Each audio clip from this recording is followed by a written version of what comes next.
자, 오늘 함께 말씀 나누도록 하겠습니다. 오늘 함께 나눌 본문 말씀은요, 마태복음 9장 27절, 28절 화면에 있는 말씀을 읽도록 하겠습니다.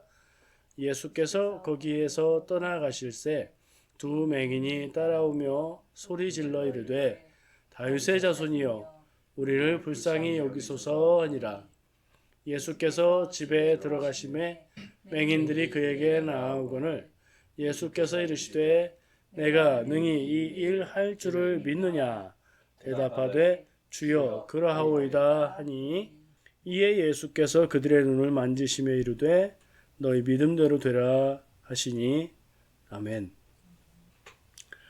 오늘 본문 말씀은요, 두 맹인을 고치신 이야기예요. 맹인은 눈을 보지 못하는 사람이죠. 앞을 보지 못하는 사람이 두 명이나 있었고요. 예수님이 나오실 때, 그러니까 먼저 있던 장소에서 나오셔서 집으로 가실 때 예수님을 향해서 크게 소리질러서 다윗의 자손이여 우리를 불쌍히 여기소서라고 소리를 질러 예수님을 부르십니다. 그래서 오늘 제가 본문으로 읽으려고 했던 27절을 읽지 않고 28절을 잘라서 읽으면 예수께서 집에 들어가심에 맹인들이 그에게 나오거늘 이렇게 읽히잖아요.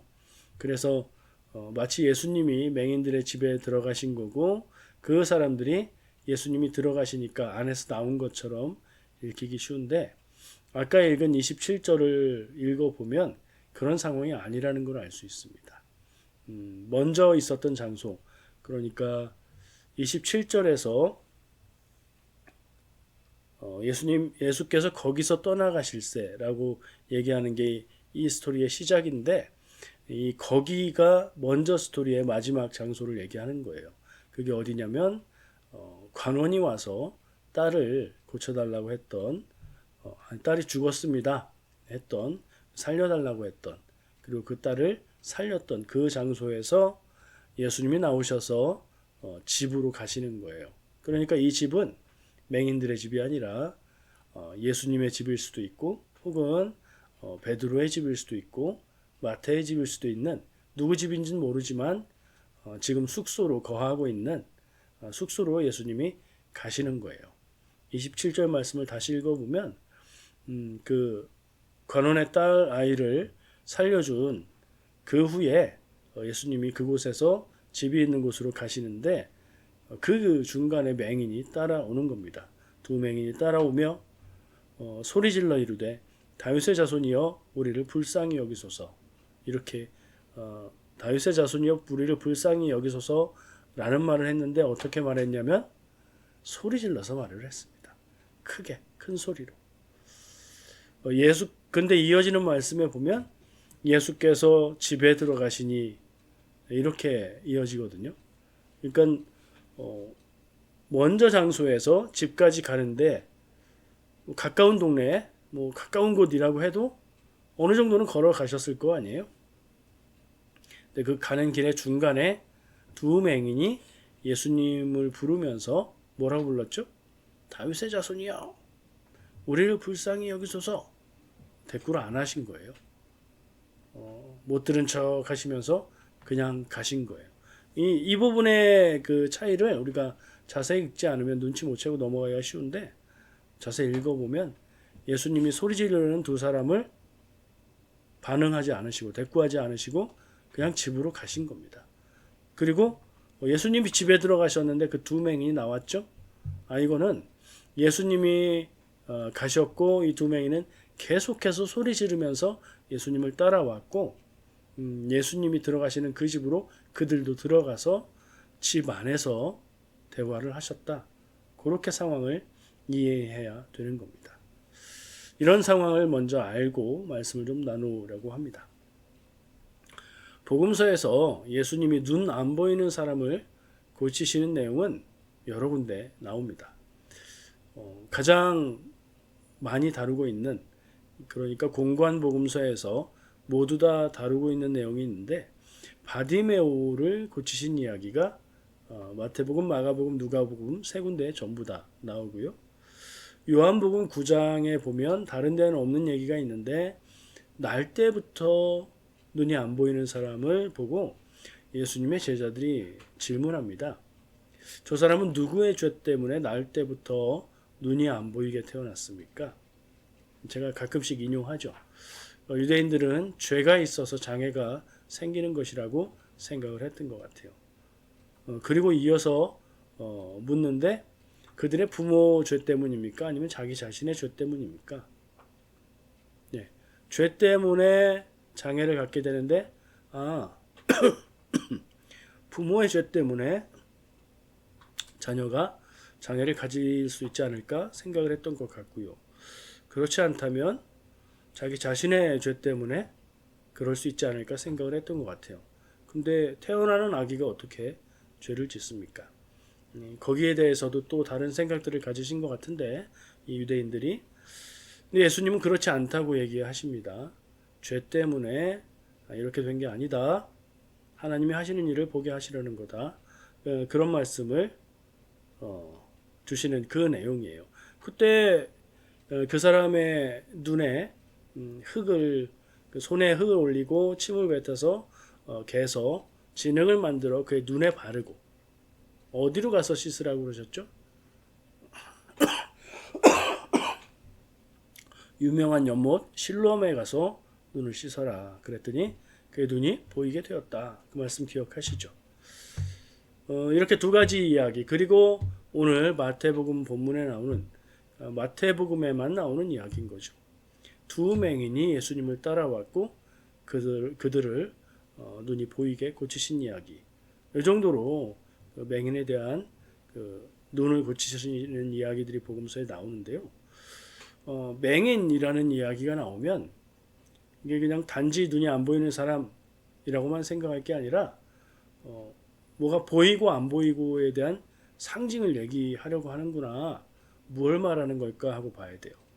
그러니까 복음서 저자들이 예수님이 눈 안 보이는 사람들을 고친 이야기를 그냥 치유의 이야기로만 사용하지 않고 뭔가를 눈이 안 보이지만 뭔가를 보는 이야기 그리고 눈이 정상이고 멀쩡한데 눈은 보이는데 보아야 될 것을 보지 못하는 이야기로 의미 부여를 해서 기록을 많이 합니다. 그러면 오늘 말씀에서는 예수님을 따라왔던 두 맹인은 눈은 안 보였고 그런데 그들이 보았던 건 무엇일까 하는 질문을 해보게 되죠. 찾을 수 있으시겠어요? 말씀을 보면서 그 사람들이 예수님께 소리 지르며 따라왔다고 했죠. 그게 힌트예요. 예수님께 소리를 질렀다라고 기록하고 있는 건 그 소리 질러서 말하는 내용을 좀 강조하고 있는 표현이라고 생각할 수 있겠죠. 뭐라고 말했죠? 소리 질러서 다윗의 자손이여 우리를 불쌍히 여기시옵소서. 자, 그게 왜 중요하죠? 다윗의 자손이 누군데요? 예수님이 다윗의 자손이죠. 그럼 다윗의 자손이 예수님 뿐인가요? 그러니까 다윗의 자손이라는 말은 실제 다윗 자손을 말하는 것 이상의 의미를 가지고 있어요. 마태복음은 유대인을 위한 복음서라고 했죠. 유대인들에게 다윗의 자손 그러면 이건 당연하게 메시아를 일컫는 말입니다. 자, 그렇게까지 생각해 보면 이 두 맹인은 예수님을 만나자마자 예수님이 메시아라는 것을 알고 예수님을 향해서 다윗의 자손이여 우리를 불쌍히 여기시옵소서라고 조용히 말한 것도 아니고 크게 소리 질러서 말하고 있는 것이 되는 거죠. 자, 그들은 무엇을 보았습니까? 예수님이 누구신지 알아보는 영적인 눈을 가지고 있었던 거죠. 육신의 눈은 보이지 않았지만 영적인 신앙의 믿음의 눈은 바로 뜨고 있는 사람들이었다. 그럼 또 이제 대조되는 사람들이 있죠. 멀쩡히 육신의 눈은 건강하고 시력이 좋은데 잘 보이는데 정작 보아야 할 것을 보지 못하는 사람들. 예수님을 메시아로 알지 못하는 사람들. 목수의 아들이라고 불렀던 사람들도 될 수 있고 예수님의 하는 일마다 전하시는 말씀마다 사사건건 따라다니면서 시비를 걸었던 바리새인 같은 사람들도 생각도 될 수 있겠죠. 그들은 육체의 눈은 뜨고 있었고 눈은 보였으나 예수님이 어떤 분인지를 보지 못하는 사람들이었던 겁니다. 보통 맹인이 아닌 거죠. 그러니까 이 맹인들은 예수님이 다윗의 자손이다, 메시아다, 이걸 알고 그 믿음을 다 담아서 예수님을 향해서 다윗의 자손이요 라고 크게 소리 질렀던 사람들인 겁니다. 마태복음에서 예수님께 다윗의 자손이라고 부른 게 이 말씀이 처음으로 다윗의 자손이라고 부르고 있는 것도 그걸 강조하고 있는 것이 아닌가 하는 생각이 듭니다.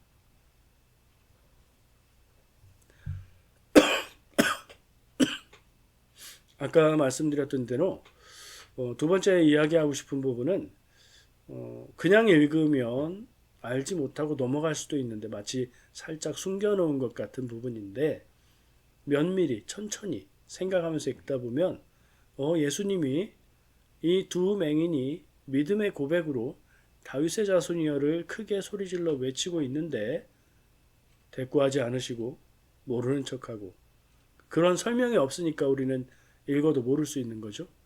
그냥 가시는 거예요. 그리고 집으로 들어가신 거죠. 맹인들도 따라 들어갔습니다. 아까 읽었지만 한 번 더 읽어볼게요. 27절, 28절을 이어서 읽어야 그게 보입니다. 제가 읽어드릴게요. 예수께서 거기에서 떠나가실새 두 맹인이 따라오며 소리질러 이르되 다윗의 자손이여 우리를 불쌍히 여기소서 하더니 예수께서 집에 들어가시매 맹인들이 그에게 나오거늘 예수께서 이르시되 내가 능히 이 일을 할 줄을 믿느냐 대답하되 주여 그러하오이다 하니 아멘. 28절까지만 읽었어요. 이 말씀에서 거기는 어디고 집은 어딜까 한번 생각을 해보게 되는 거죠. 거기에서 집으로 들어가셨잖아요. 이 마태복음 9장의 내용들 대부분이 아마도 가버나움이라는 도시를 배경으로 하고 있는 것 같아요. 1절에서 본 동네라고 얘기하는데 이건 가버나움을 말하는 게 확실하고요. 근데 또 어떤 일들은 배경에 대해서 말하지 않기 때문에 확실하게 가버나움이다라고 말할 수는 없어요. 그러니까 복음서에 기록된 내용들이 지금 이 일들이 쭉 이어서 일어나는 일인 것처럼 연결되어 있지만 꼭 그렇지는 않거든요. 예수님과 제자들의 일들 중에 의미가 있는 말씀들 그리고 연결될 수 있는 말씀들을 쭉 묶어서 연결한 것이라고 생각할 수 있거든요. 근데 어디라고 해도 뭐 멀면 다른 도시일 수 있겠고요. 가까우면 한 도시 안에서 가는 것이라고 생각할 수 있겠죠. 아까 제가 얘기했던 것, 두 맹인이 예수님을 따라오면서 소리질러서 예수님을 불렀던 그 모습, 그러니까 집이 굉장히 멀면 굉장히 오래 그러면서 따라왔을 것이고요. 집이 가까웠으면 짧은 거리를 그렇게 소리질러 부르며 따라왔겠죠. 이 두 맹인의 다윗의 자손이여 우리를 불쌍히 여기소서 하는 그 말은 다르게 보면 믿음의 고백이라고 볼 수 있어요. 왜 그렇죠? 아까 다윗의 자손이 뭐라고 얘기했죠? 메시아, 그리스도. 메시아와 그리스도는 같은 말이에요. 메시아는 히브리어, 그리스도는 헬라어만 다를 뿐이에요. 예수님을 나의 구원자 메시아, 나를 구원하실 분이시여 라고 예수님에 대한 믿음을 고백하고 따라온 거죠. 거리가 얼마나 됐을지 몰라도 그러면서 예수님은 그들을 따라오도록 묵인하시고 집으로 들어가셨어요. 그들도 집으로 따라 들어간 것 같고 집 안에서 얘기를 시작하시는 거예요. 말씀을 그렇게 읽고 나서 보니까 예수님이 왜 그러셨을까 하는 의문이 들죠. 그게 자연스럽죠. 왜냐하면 누군가 예수님을 향해서 다윗의 자손이여 라고 크게 소리질러 부르면서 따라온다면 정상적인 반응은 돌아보고 왜 부르냐? 너희는 왜 나를 다윗의 자손이라고 부르냐? 용건은 뭐냐? 이렇게 대화를 하는 거죠. 길에서. 근데 예수님은 그렇게 하지 않으셨어요. 집으로 들어오신 거예요. 그들을 집으로 데리고 들어갔다고 봐도 되겠죠. 길에서는 그들에게 반응하지 않고 말하지 않으시고 집으로 데리고 들어가서 남들이 보지 않는 곳에서 그들과 대화를 하십니다. 왜 그랬을까? 우리도 그럴 때 있지 않습니까? 누군가 막 어디 길을 가는데 나를 아는 사람이 전혀 예상치 못한 장소에서 나를 알아보고 막 불러요. 그러면 여러분 어떻게 하십니까? 일단 돌아볼까요? 근데 혹시 내가 만나면 불편한 경우다. 그러면 어떻게 하시겠어요? 못 들은 척하고 가야죠. 왜냐하면 그 사람도 아닌가? 그럴 수 있으니까요. 그죠? 그런 경우일까요? 어떤 면은 비슷할 수도 있을 것 같아요. 왜 그렇죠?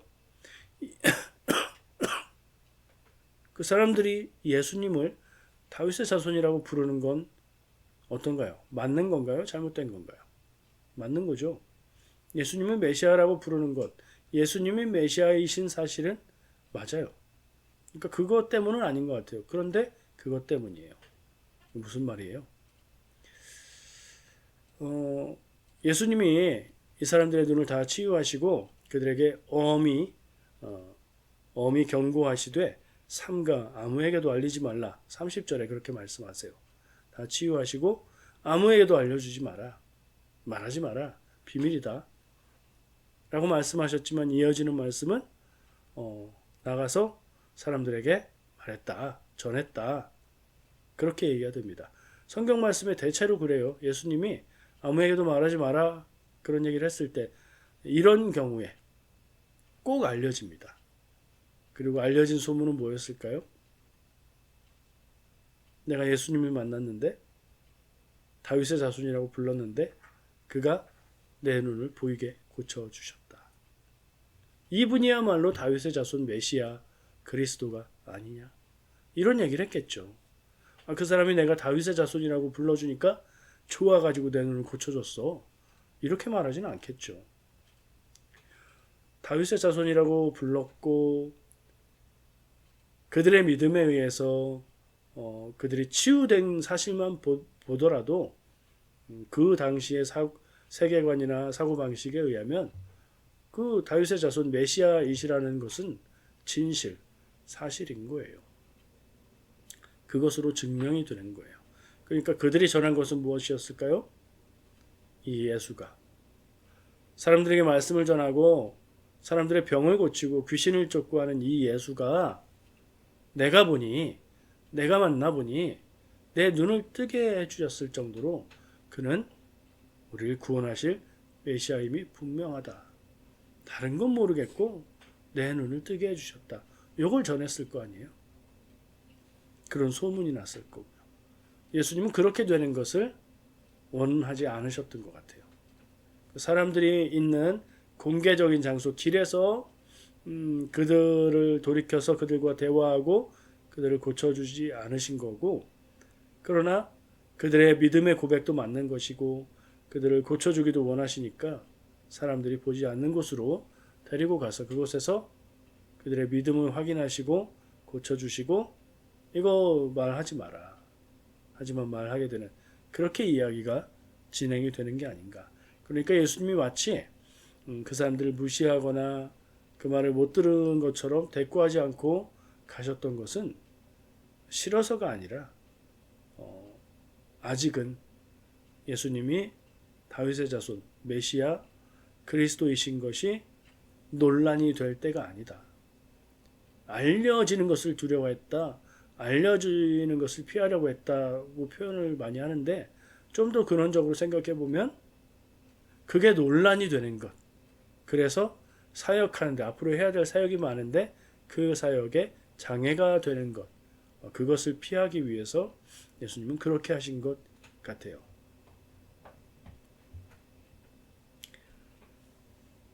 좀 특이한 내용이라 이 부분을 살펴보게 됐고요. 성경을 읽다 보면 비슷한 형식의 비슷한 내용인데 표현 방법이 좀 독특한 부분들이 드러나는 데가 있어요. 그 부분은 분명히 뭔가를 강조하고 있는 겁니다. 그래서 그 부분을 눈여겨보시면 말씀이 전하는 바를 더 잘 알 수 있다는 생각을 했습니다. 자, 그 말씀의 이 테두리 얘기는 한 것 같아요. 그럼 말씀의 핵심으로 가보겠습니다. 두 맹인이 예수님을 따라왔고 그들은 예수님을 메시아로 고백했고 예수님은 그들의 믿음을 확인하시고 그들을 고쳐주셨다. 이게 말씀의 내용이죠.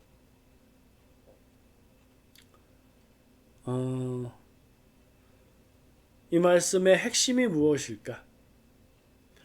겉으로 드러나는 스토리는 앞을 보지 못하는 두 명이 예수님께 와서 그들이 앞을 볼 수 있게 치유가 되었다. 요게 전부죠. 근데 말씀을 읽어보면 강조하고 있는 부분이 따로 있다는 걸 알게 됩니다. 제가 너무나 쉬운 거기 때문에 여러분들께 자꾸 반복해서 알려주는 게 있죠. 성경에서 반복적으로 나오는 건 뭐라고요? 강조라고 했죠. 이 말씀의 내용을 읽어보면 그러니까 눈에 보이게 시각적으로 반복되고 있는 표현이 있다는 걸 알게 됩니다. 뭐죠? 여러분들도 한 번, 두 번만 읽어봐도 찾을 수 있어요. 27절, 28절, 30절 이렇게 쭉 내용을 보다 보면 한번 찾아보세요. 그 말이 무엇일까? 무엇을 여러 번 반복해서 말하고 강조하고 있을까? 바로 믿음입니다. 왜 그렇죠? 제가 정리해 보니까 맹인들이 예수님을 다윗의 자손이라고 부른 것 자체가 믿음의 고백이었죠. 거기에 믿음이 한 번 나온다고 볼 수 있어요. 두 번째는요. 예수님이 그 사람들에게 질문하십니다. 내가 능히 이 일을 할 줄을 믿느냐? 오늘 말씀의 제목으로 저는 삼았는데요. 내가 능히 이 일을 할 줄을 너희는 믿느냐라고 물으실 때 이거는 내가 너희에게 해줄 거라고 믿니? 할 수는 있는데 해줄 거라고 믿니? 라는 질문이 될 수도 있고요. 우리말에선. 아니면 내가 이 일을 할 수 있는 능력이 있다는 것을 믿니? 라는 말이 될 수도 있겠죠. 어느 쪽일까요? 능력이 있다는 걸 믿느냐는 말씀이에요. 우리말로도 읽어보면 내가 능히 이 일을 할 수 있을 줄을 믿느냐라고 능히라는 말이 들어가서 의미가 그렇게 고정이 되는 거예요. 그렇죠? 이거는 캔의 의미를 가진 말입니다. 내가 이 일을 할 수 있는 능력이 있다는 것을 니네가 믿느냐? 라는 질문을 하신 거예요. 그리고 그들은 그렇다고 대답을 하죠. 이게 두 번째 믿음에 대한 강조라고 봅니다. 세 번째, 그 사람들의 눈을 고치실 때 예수님이 이번에는 그들의 눈을 만지시고 너희 믿음대로 되라 이렇게 말씀하셨어요. 치유의 선언의 말씀이신데 너희 믿음대로 되라. 믿음이 뭐였어요? 내가 능히 이 일을 할 줄을 믿느냐? 예, 믿습니다. 그 믿음대로 되라. 이 일을 하시는 게 실현이 되는 거죠. 안 보이는 눈을 고치시는 게 현실이 되는 거예요. 예수님의 이 선언에 의해서. 근데 그것을 눈을 떠라, 보게 되라 라는 말로 할 수도 있지만 예수님은 늘 믿음대로 될지어다. 믿음대로 되라. 이런 표현들로 말씀하고 있죠. 그러니 여기서도 예수님이 믿음을 다시 한번 강조하고 있다는 걸 알 수 있습니다. 고로 이 이야기는 내용 자체는 맹인의 눈을 고치는 내용인데 강조하고 있는 것은 뭐예요? 믿음이다. 어떤 믿음을 말하는 걸까? 내용을 볼 때 맹인의 눈을 고치는 것을 믿는 그 믿음을 말하는 거다. 우리가 믿음이라고만 말하면 너무 광범위한 의미를 갖고 있잖아요.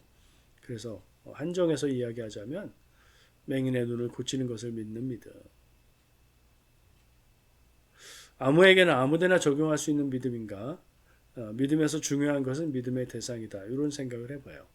그러니까 믿음을 강조하고 있는데 어떤 믿음이냐가 중요하다는 거죠. 길 가는 사람, 예수님이 오셨다는 얘기를 듣고 맹인이니까 예수님을 만나러 나갔는데 그때 마침 예수님은 이미 지나갔고 뒤에 가고 있는 다른 사람에게 다윗의 자손이여 우리를 불쌍히 여기소서. 그리고 그 사람이 다윗의 자손인 줄 철석같이 믿고 내 눈을 고쳐줄 줄을 믿으면 고쳐졌을까요? 그럴 리가 없죠. 그럴 리가 없어요. 왜죠? 믿음의 대상이 맞지 않았기 때문이죠. 세계에 많은 종교가 있고요. 사람들마다 여러 가지 믿음의 심성들이 있고요. 안 되는 일, 잘못된 일을 간절히 믿는 사람도 있고요. 그렇죠? 모든 믿음이 믿으면 다 된다? 그럼 안 되는 거예요. 예수님이 말씀하시는 믿음대로 되는, 그러니까 오늘 이야기 속에 믿음의 강조점이 어디에 초점이 맞아야 되느냐? 예수 그리스도에게 초점이 맞아야 된다는 것을 깨닫게 되었습니다. 예수 그리스도를 향한 믿음, 예수 그리스도가 메시아임을 믿는 믿음, 예수 그리스도께서 내 보이지 않는 눈을 고쳐주실 것이라는 믿음, 그 믿음을 강조하고 있는 겁니다. 그럼 이 내용을 우리가 일반화해서 나에게 적용해 본다면 나에게도 예수가 그리스도 구원자이고 그것을 믿는 믿음, 나의 아픔과 나의 문제와 나의 어려움들을 예수님께서 해결해 주실 것이라는 믿음. 공통적인 건 뭐예요? 예수님에게 초점을 맞춘다는 거죠. 다른 믿음이 아니라 예수님에게 초점을 맞춘 믿음. 그래서 오늘 찬양 선곡을 다 예수님이 들어가는 내용으로 선곡을 했습니다. 중요한 것은 예수님을 불렀다는 것입니다. 진짜 메시아이신 예수님을 다윗의 자손이라고 부르고 그가 고치실 것을 믿었기에 믿음대로 된 것입니다. 우리가 믿음을 말할 때 그 믿음은 당연히 예수가 나의 메시아 구원자임을 믿는 것입니다. 나를 향한 하나님의 사랑을 믿는 것, 이렇게 표현해도 맞는 것이지만 어쨌든 간에 예수 그리스도가 빠지면 다른 믿음이 되어 버리는 겁니다. 예수가 그리스도임을 믿는 것이 기독교 믿음의 가장 중요한 부분이기 때문입니다. 신앙생활을 하다 보면 이 신앙의 초점인 예수가 그리스도임을 잊고 혹은 알지만 희미해지는 때가 있을 수 있습니다. 우리가 기독교인인데 하나님을 믿는 건지 예수님을 나의 구원자로 믿는 것인지 헷갈릴 때도 있습니다. 물론 당연히 기독교인은 하나님을 믿고 예수님을 구원자로 둘 다 믿는 겁니다. 하나님 빼놓고 예수님만 믿는 것도 기독교가 아니고요. 반대로 예수님은 없고 하나님만 믿는 것도 기독교는 아닙니다. 예수가 나의 구원자임을 믿는 그 믿음이 없으면 기독교의 믿음이 아닌 다른 종교가 되어버리는 겁니다. 늘 교회에서 예수 이렇게 말하고요. 익숙하게 이야기하는데 여러분 찬양하면서 기도할 때 생각해 보십니까? 내가 주님 앞에 기도하는데 내가 기도하는 이 주님께서 나를 잘 알고 계실까? 성경에 그런 말씀이 있잖아요. 내가 널 도무지 알지 못한다 하는 장면이 있죠. 그 대상이 되는 사람들은 주님 제가 주님의 이름으로 이것도 하고 저것도 하고 이렇게 했는데요. 아니 나는 너희를 몰라 라고 말씀하시잖아요. 그런 느낌을 받을 때가 가끔 있어요. 여러분은 없으십니까? 내가 예수님과 친밀하다고 느끼십니까? 예수님은 그저 멀리만 계신 나의 보호자요, 위로자요, 그럴듯한 이름을 갖다 붙인 그런 분으로만 생각하고 느끼고 있지는 않으십니까? 그래서 교회에서는 예수님을 만나야 된다는 얘기를 하는 겁니다. 예수님을 인격적으로 만나고 그분을 아는 거죠. 그분의 마음을 느끼고 알고 기도하면서 그렇게 할 수 있고요. 성경 말씀 속에서 그렇게 할 수 있습니다. 오늘 우리에게 주신 말씀을 통해서 우리가 누구를 무엇을 믿고 무엇을 따라 살아야 하는지 신앙의 초점을 다시 한번 점검해 보면 좋겠습니다. 기도하겠습니다.